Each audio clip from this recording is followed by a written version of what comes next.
네, 오늘 정치권 이슈들은 신성범 전 의원, 배종호 세안대 교수와 함께 자세하게 짚어보겠습니다.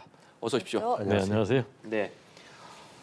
이태원 참사가 벌어지기 약 4시간 전부터 시민들이 11번에 걸쳐서 이 사태의 심각성을 경찰에 신고했던 것으로 확인이 됐습니다.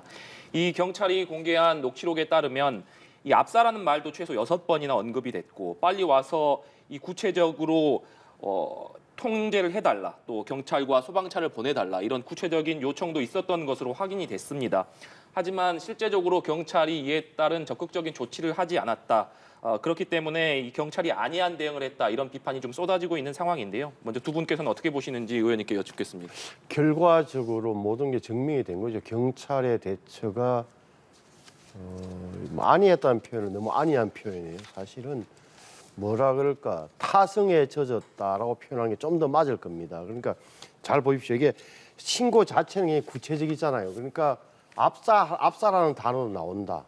그럼 심지어는 빨리 와서 일방통행 시켜주세요. 9시 17분에 7분 거 말이죠. 여기 와서 일방통행 통제 좀 해주세요. 구체적인데 자 남는 의문은 뭐죠? 그러면 왜 어디서 이게 막혔을까? 네.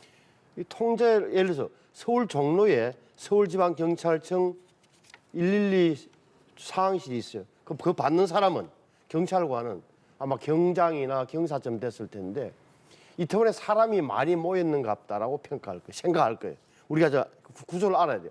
그러면 자 112 지령을 때린다. 어디에 때리겠어요? 이태원 파출소에 때린다고요. 나가봐라. 첫째는 나가봐라 할 때 야 거기 뭐 지령 뭐 119에 전화 112 전화 왔는데 압사 위험이 있다는데 내지는 일방투행을 해달라는 요청이 있은데라고 했을까요? 아니면 사람이 많은데 한번 나가보세요라고 했을까요? 이런 문제예요. 제가 보기에는. 그래서 참 가슴이 답답한 건데 이게 참 가슴이 답답한 거예요. 그래서 남는 질문은 그러면 이태원 파출소 구조가 어떻게 돼 있겠어요? 구조를 하면 그건 경감이 나갔어요. 무궁화 2개 경감이 소장이죠. 나중에 이제 글 올린 거 보니까 30명 그날 30명 근무했다 그래요. 원래는 금요일 토요일 날 15명씩 근무하는데 그날 많이 근무했다는 거예요. 그래도 112 신고 전화 받느라고 출동은 했다는 거고. 그 판단의 문제인 거예요. 현장 판단. 이야기를 하면 사람들은 그럼 현장 판단은 파출소장이 못했겠죠. 그럼 위에서 뭐죠? 경비과장, 용산경찰서장, 서울지방경찰청에 아니면 이렇게 돼야 되는데 이 대목이 왜 단절됐느냐는 문제를 조금은 더 들여다봐야 된다는 말씀을 드리는 거예요. 그래서 이게 너무 밑에 사람 이렇게 이태원 파출소가 잘못했다. 용산서가 잘못했다 이렇게 가면은 제가 보기에는 곤란한 거예요. 왜? 이태원 파출소 사람들은 최선을 다한 거예요. 보는 시야는 나무밖에 못 보는 그런 지경이 있었던 거예요. 이태원 파출소는. 그럼 용산서와 서울지방경찰청에서는 정보를 갖고 좀 더 들어가면 119 지령센터에서는 112 지령센터에서는 야 오늘 왜 이렇게 이태원에서 전화가 많이 오는 거야? 한번 저 CCTV 한번 주민 한번 해봐 라든지. 그리고 판단을 못 한 거예요. 전달만 하고 종로에 있는 서울지방경찰청 112 지령센터는 끝. 이태원 파출소에서는 지령받고 나가서 보니까 엄두도 안 나고 별 문제 아니라고 해서 4번 인도하고 들어가지 마세요라고 끝. 이렇게 된 거란 말이에요. 그래서 어디서 연결고리가 끊어졌느냐 이 정보가 이 지점을 밝혀지겠죠. 지금. 네, 현장 판단의 문제를 짚어주셨는데 말씀해주신 것처럼 4차례나 출동했던 경찰이 사태의 심각성을 인지하지 못했던 것도 좀 이해가 안 되는 부분이고 이태원 근처에 기동대 등 대규모 경찰 인력이 있었음에도 불구하고 지금 지원 출동을 하지 않은 것으로 알려지거든요. 이 대목도 좀 이해가 안 되는 부분이긴 합니다. 네, 그렇습니다. 지금 총체적으로 난맥 상황이 노출된 그런 이제 대형 참사 아니겠습니까? 말씀하신 대로 지금 시민들이 압사 사고가 날 것 같다. 그래서 좀 경찰에 출동해서 교통을 통제를 해달라. 구체적으로 좀 지금 쌍방향으로 돼 있는데 일방 통행으로 해야 될 것 같다라는 그런 요구까지 했어요. 근데 11차례나 112 신고가 들어갔는데 정작 4차례만 출동을 하고 나머지는 사실상 묵살한 그런 결과가 좀 이해가 안 되고요. 지금 이제 출동해가지고 남긴 기록을 보면은 인원이 좀 상당 부분 줄었다라고 얘기를 하고 있고 그리고 또 해산을 시켰다 이렇게 얘기를 하고 있는데 이건 전혀 지금 사실과 다른 얘기가 지금 보고서에 나와 있거든요. 그래서 저는 이 보고서 자체가 허위로 지금 결과적으로 작성이 됐기 때문에 과연 현장을 제대로 출동을 하고 작성한 그런 보고서인지 이 부분도 지금 검찰이 압수수색을 하고 있으니까 철저하게 좀 수사를 해야 될 것 같다라는 좀 생각이 들고요. 지금 이제 파출소 직원 뭐 20명, 30명 가지고 과연 이러한 참사를 막을 수 있었을까라는 부분이 굉장히 궁금한데 근본적으로 좀 불가능한 거죠. 왜냐하면은 지난번에 이제 BTS가 한 3만 5천 명 정도 보니까 그때 행사를 했는데 5만 5천 명 정도군요. 그때 1,300명의 경찰이 배치가 됐거든요. 근데 이번에는 보니까 경찰이 137명밖에 배치가 안 되고 정복을 입은 뭐 경찰은 50명밖에 안 됐단 말이에요. 그러면은 이번에는 뭐 13만 명 정도 왔으니까 그러면 애초에 대응 계획 자체가 좀 잘못됐고 그러다 보니까 이렇게 참사가 나왔기 때문에 이번 이제 경찰의 112 신고 결과를 보면은 이거는 예고된 대형 참사가 아닌가 이렇게 생각이 됩니다. 네. 말씀해 주신 대로 약 13만 명에 달하는 인파가 모였는데 당시 현장에 배치됐던 경찰이 137명에 불과했다. 이 때문에 당시 경찰 인력이 너무 부족했던 것 아니냐 이런 지적이 끊이지 않고 있습니다만 사실 이렇게 미리 배치했던 인력이 적었던 문제와 여러 차례 신고를 받았는데도 불구하고 거기에 대해서 구체적으로 경찰이 대응하지 않았다. 이것은 완전 차원이 다른 문제 차원이 아니겠습니까? 다르죠. 그러니까 자, 130명을 배치했건 2,000명을 배치했건 임무를 내가 왜 출동해서 그 가서 뭘 해야 되는 거지 임무 숙지가 안 된 상태에서 나가면 똑같아요. 그냥 해밀턴 호텔 앞에 서 있었겠죠. 인파 관리하고. 그 좁은 골목길에 대해서는 착목한 사람이 없었을 거예요.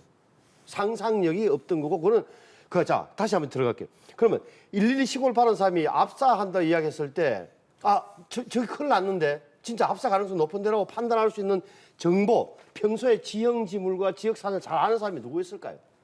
그 대목이 연결이 안 됐다는 게 그게 한 번 더 해야 돼. 따라서 제가 보기에는 차라리 이렇게 이야기를 한다면 한 2,000명 풀었는데 자 일방통행을 전체적으로 일방통행을 이렇게 한쪽으로 한다든지 아니면 앞에 호텔 앞에 그 4차선 도를 아예 개방했든지 네. 이렇게 했지 않은 이상 제가 보기에는 많이 경찰력이 투입됐다고 해서 뭐 좋아질 수도 있겠습니다만 결정적인 이유는 아닐 것 같다는 저는 느낌이 들고 뭐라 할까 여기에 대해서 자꾸 이제 일이 벌어지고 나니까 얼마나 많은 그때 그랬으면 하는 게 수십 개 겹치면 막을 수 있었겠죠. 사고가 날 때도 그랬으니까 사고가 난 거고 이런 대목을 잘 봐야 된다. 그래 지금은 제가 보기에는 뭐 경찰에 대해서 지금 뭐 감찰하고 다 좋아요. 좋은데 이게 10%의 조금씩의 실수가 쌓여서 100%가 되는 거예요. 세월호 때도 마찬가지고 이것도 마찬가지예요. 그래서 그 하나하나를 조금은 좀 길게 보고 자, 아까 112 신고는 왜 어디에서 정보가 차단됐는가? 또 왜 저 현장 판단은 왜 소장은 그렇게 했는가? 혹여나 경비과장이나 서장한테 자 경력 요청을 했는가? 용산서를 했는가 안 했는가? 위에 기동대 출동 요청을 정식으로 했는가? 이런 판단이 하나하나 어떤 과정에서 막혔는지를 찾아내는 게 어떻게 보면 수사 핵심이 돼야 돼요. 처벌 문제는 나중 이야기예요. 예. 윤익은 경찰청장이 이번 참사와 관련해서 사과를 하면서 진상을 철저하게 규명하겠다 이렇게 밝혔습니다. 하지만 경찰의 이런 미흡한 대응을 경찰이 셀프로 이제 조사를 하는 것과 관련해서도 좀 비판의 목소리는 있는 것 같습니다. 이번 경찰청장의 이 사과 어떻게 좀 보셨습니까? 경찰 수장의 사과가 즉각적으로 나오지 않았지 않습니까? 사흘이 지나서 나왔고 그리고 112 신고 녹취록이 공개가 된 이후에 나왔기 때문에 112 신고 녹취록이 공개가 안 됐다면은 제가 볼 때는 사과를 하지 않았을 가능성도 배제할 수 없다라고 생각이 되고요. 그 전에 이제 이 윤익은 경찰청장의 발언을 보면은 책임을 좀 면책하려는 그런 메시지가 계속 나왔어요. 현장의 대응이 미흡했다라는 이제 그런 얘기를 했는데 현장 대응이 미흡했다라는 것은 풀어서 얘기를 하자 보면은 파출소의 대응이 좀 부족했다. 내지는 뭐 일선 경찰의 대응이 부족했다라는 것으로 해석이 되는데 아까 말씀드린 대로 기본적으로 이거는 사전에 대응 계획이 잘못됐다. 지금 코로나19 노마스크 상황에서 3년 만에 지금 대형 행사가 진행이 되기 때문에 그 전에 한 10만 명 정도 모였으니까 13만 명 정도가 결과적으로 올 것이라는 것은 예상을 했음에도 불구하고 인력 배치는 뭐 전혀 거기에 걸맞는 인력 배치를 안 했단 말이에요. 그러니까 결과적으로 현장 통제가 전혀 안 됐고 그러다 보니까 13만 명이 한꺼번에 쌍방향에서 몰리면서 결국은 비탈길에 사람이 연쇄적으로 넘어지면서 지금 이제 156명이나 사망하는 그런 끔찍한 사고가 발생한 거 아니겠습니까? 아까 앵커께서 말씀하신 대로 그럼 이제 기동대를 좀 투입을 했다면은 안전 관리 또는 뭐 질서 통제를 했음에도 불구하고 그게 이제 전혀 배급이 인력이 이제 배치가 안 됐다라는 것 자체는 결국 이제 경찰 수뇌부의 책임이 면책될 수 없는 그런 부분. 그럼에도 불구하고 지금 경찰 자체에서 이 부분을 수사한다면은 이런 부분에 대해서 정확하게 책임 규명이 될까, 진상 규명이 될까라는 의문이 들고요. 따라서 최소한 뭐 감사원 감사 그리고 검찰 또 수사가 이루어져야 되겠지만은 근본적으로는 저는 뭐 정치적인 그런 시비를 없애기 위해서는 결국은 특별검사제가 도입이 돼가지고 이 문제를 수사를 하는 것이 바람직한 방향이 아닌가 이런 생각이 좀 듭니다. 네. 근데 윤희근 청장이 잘하고 있는 거예요. 저거는 제가 보기에는 112 신고 녹취록을 공개한 것 자체는 굉장히 진일보한 거예요. 저거 사실은 밝히는 것은 경찰이 밝힐 수밖에 없어요. 검찰도 모르고 감사원도 경찰 조직의 특성을 잘 모르기 때문에 경찰의 명예를 걸고 당신이 해결하라고 하는 게 맞아요. 왜? 이것은 자기들끼리 잘 알 건 아닙니까? 그러면 그럼 도대체 일선 파출소가 어떻게 근무 형태가 되기에 이런 판단을 못할 정도로 업무가 과중됐느냐 내지는 그러면 옛날에 방범 순찰 때는 어떻게 했느냐, 지형지물에 대한 지역을 어떻게 돌고 있느냐, 순찰자 배치는 어떻게 하느냐 이런 문제들 감찰을 한단 말이에요. 수사가 아니라 그거는 경찰청장이 책임지고 하는 게 맞다라는 말씀을 드리고 싶고 이것을 지나고 난 뒤에 일이 벌어지고 난 후에 지금 와서 그때 모든 것을 우리가 이제 결과를 아는 입장에서 이렇게 재단하기 시작하면 끝이 없다는 말씀을 꼭 좀 드리고 싶어요. 그러면 배울 게 없어요. 끝나면은 네. 책임자 찾아내서 몇 사람 처벌하고 그렇게 안 해요. 우리가 지금 돌아가는 게 보면은 그거는 저는 사회적으로 큰 저는 오산이라고 봐요. 그러니까 다시 말씀드리면 왜 신고를 받고 판단을 어떻게 했는지 전달이 어떻게 됐는지 왜 병력 정원을 요청하지 않았는지 이런 문제고 만약에 그 임무가 숙지 안 된 상태에서 업무를 잘 모르는 상태에서 병력 잘못 배치하면 여기 잘못하면 경찰도 죽었을 가능성이 있는 거예요. 이 부분은. 그러니까 이 함부로 뭘 결과를 갖고 모든 걸 다시 엎어서 너무 이렇게 하는 것을 제가 너무 단순 논리라고 저는 보여요. 네. 근데 제가 간단하게 첨언하면요. 우리가 이제 이해충돌 방지의 원칙이 당사자가 당사자의 문제에 대해서 공정하게 수사, 조사를 할 수 있겠습니까? 그런 측면에서는 경찰의 책임 문제를 수사한다는 것은 맞지 않고요. 그리고 이제 사실관계와 관련해서도 지금 112 신고 녹취록을 전격적으로 다 공개하라라는 것은 지금 대통령실에서는 윤석열 대통령의 지시에 따라서 공개했다는 것 아니겠습니까? 저는 그래서 반복해서 지금 이제 경찰의 책임을 지금 확실하게 물을 수밖에 없는 상황에서는 별도의 공정한 수사기관, 조사기관에 조사할 수밖에 없다라는 얘기를 좀 드리고 싶습니다. 네. 이런 가운데 정치권에서는 본격적인 책임론이 좀 제기되는 모습입니다. 여야의 발언 듣고 대담 이어가도록 하겠습니다. 국민 여러분께 너무도 죄송한 마음입니다. 4번이나 현장에 출동했던 경찰의 현장 판단이 왜 잘못됐는지, 기동대 병력 충원 등 충분한 현장 조치가 왜 취해지지 않았는지 그 원인은 반드시 밝혀져야 합니다. 그리고 응당한 책임을 물어야 합니다. 정부의 제1책무는 국민의 생명과 안전을 지키는 일입니다. 정부와 여당은 156명의 시민이 숨진 이태원 사고에 대해 무한 책임이 있습니다. 우리는 책임을 어디에도 미루지 않겠습니다. 결코 막을 수 없었던 참사가 아니었습니다. 충분히 막을 수 있었습니다. 하지만 참사 직후 대통령, 총리와 장관, 시장과 구청장, 경찰청장과 서장 그 누구 하나 국가가 책임지지 못했다, 엎드려 사죄한다고 말하지 않았습니다. 국민 생명 못 지키는 국가는 자격 없다. 바로 윤석열 대통령이 전 정부를 비난하며 페이스북에 올렸던 말입니다. 지금 우리 국민 156명의 소중한 생명이 희생당할 때 국가는 과연 어디에 있었는지 묻고 싶습니다. 앞서 계속 말씀을 주셨지만 112 신고 녹취록이 공개된 이후에 정치권의 분위기도 확 바뀌는 모습입니다. 이 민주당에서는 진상 규명을 요구하고 있고 이 국민의힘에서도 당초 애도에 초점이 좀 맞춰져 있었다면 책임론이 조금씩 좀 제기되는 모습인데요.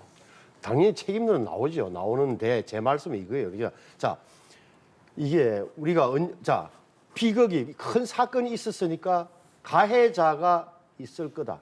가해자를 찾아내서 처벌한다. 모든 사람은 있고 그 사람들 처벌받으니까 끝났다라고 해서 사회적으로 보면 남는 게 없는 게 세월호에 뭐가 남아있죠? 지금 생각해 보셨나요?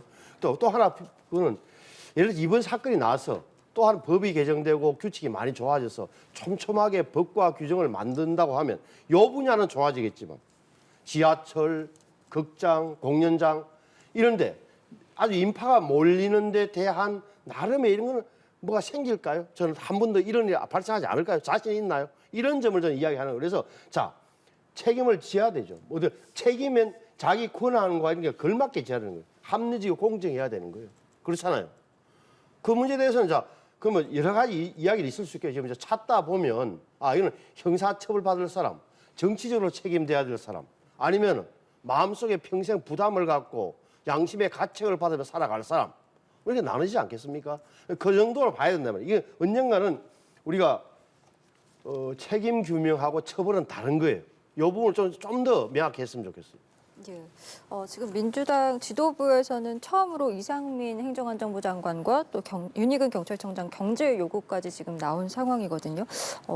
이 윤 대통령이 어떤 결정을 할지도 주목이 되고 있는 상황인데 어떻게 좀 이 부분은 보시는지요? 일단은 뭐 여권은 선수습 그리고 후 책임 이런 입장 아니겠습니까? 그래서 이번 토요일까지 이제 국민 애도 기간이니까 여권에서는 일단 수습에 총력을 다 기울이고 결국은 이제 이 애도 기간이 지나면은 윤석열 대통령도 책임을 물을 수밖에 없다. 그럼 이제 책임 내지는 이제 경질의 대상이 어디까지 갈 것이냐라는 것과 관련해서는 지금 112 녹취 신고록과 관련해서 경찰의 초동 대응이 미흡한 부분이 분명히 나왔기 때문에 당장 지금 뭐 용산 서장 같은 경우는 대기 발령됐고 경찰 수장에 대해서는 제가 볼 때는 경질이 불가피한 상황. 그리고 또 이상민 행안부 장관 같은 경우도 윤석열 대통령의 최측근으로 분류가 되지만은 워낙 부적절한 발언들을 많이 했고 또 자유로울 수가 없기 때문에 책임에서 제가 볼 때는 뭐 이상민 행안부 장관도 안심할 수 없는 그런 대상이 아닌가 생각이 되고요. 특히 이제 무엇보다도 지금 블룸버그 통신 같은 경우는 윤석열 대통령이 시험대 위에 올랐다. 그러면서 지금의 사태가 세월호 사태하고 흡사하게 전개된다.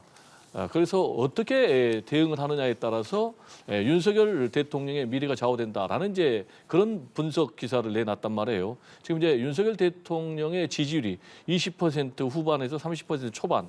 지금 정체되어 있는 이런 상황에서 지금 이런 대형 참사가 벌어졌기 때문에 지지율은 더 하락할 것으로 예상이 되거든요. 이런 상황에서 이제 국민적인 분노가 지금 분명하게 존재하는 것 아니겠습니까? 어떻게 21세기 대한민국에서 이런 후진국형 이런 참사가 벌어질 수 있느냐, 이게 나라냐, 이런 여론이 비등하기 때문에 제가 볼 때는 상당히 높은 수위에 책임을 묻는 그런 선택을 윤석열 대통령이 하지 않을까 이렇게 전망이 됩니다. 저는 근데 흔히들 세월호하고 많이 비교하던데 좀 결정적인 차이는 세월호는 아이들이 학생들이 수학 여행을 집단으로 가다가 일어난 일, 폐쇄된 공간에서라는 거고 이렇게 선택의 자유가 없던 그런 상태였고 이 부분은 조건 실업권 뭐 부인하거나 안 하건 간에 본인이 놀러 갔단 말이에요. 어쩌면 쉽게 이야기하면 뭐 그런 차이가 있다. 또 하나는 이런 한 지역 그렇게 어떻게 보면은 안산 지역에 집중되면 전국으로 흩어졌다는 이런 차이가 있는 것 같고 또 초기에 그 세월호에 몇 년 전 트라우마를 알고 있는 대통령이나 대통령실에서는 그 이미지를 안 주려고 최선을 다해서 막아왔고 나름 그나마 초기 조치는 괜찮았던 거란 말이에요. 평가가. 다만 이상민 장관하고 이런 사람들이 이상한 소리를 한 거예요. 여기다 이제 112 신고 녹취록이 나와서 많이 꼬인 상태인데 제가 보기에는 이건 시간 문제다. 이상민 장관이나 뭐 책임 문제는. 제가 그도 말씀드린 책임은 여기는 잘못을 했기 때문이 아니라 정치적으로 책임을 지는 거예요. 경찰에 책임을 진다. 왜? 경찰청장 또는 제가 보기에는 둘 다는 아니고 행안부 장관 둘 중에 한 분이 책임을 져야 장관이 지는 게 맞는 거예요. 그거는 네. 시간의 문제일 뿐이다. 알겠습니다. 네, 저희 오늘 두 분 말씀은 여기까지 듣도록 하겠습니다. 신성범 전 의원, 배종호 세한대 교수와 함께했습니다. 오늘 말씀 고맙습니다. 네, 안녕하세요. 고맙습니다.